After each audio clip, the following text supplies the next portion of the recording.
Saya ambil contoh mudah. Ya, baru-baru ni. Dalam kenyataan bersama dengan China berhubung dasar luar Malaysia. Okey. Benda biasa kita buat, kita affirm, tegaskan tentang pendirian Malaysia, tentang One China Policy. Alright. Okey. Sepanjang-panjang kita hidup lah. Ya.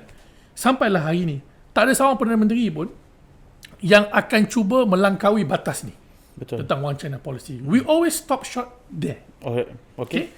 Tapi baru-baru ni, kerajaan telah mengeluarkan kenyataan Officially. serasmi yang mengecam gerakan kemerdekaan Taiwan. Ini unprecedented. Beyond the norms ataupun luar tabi'i. Dalam dasar Ada respon Malaysia. balas daripada Taiwan?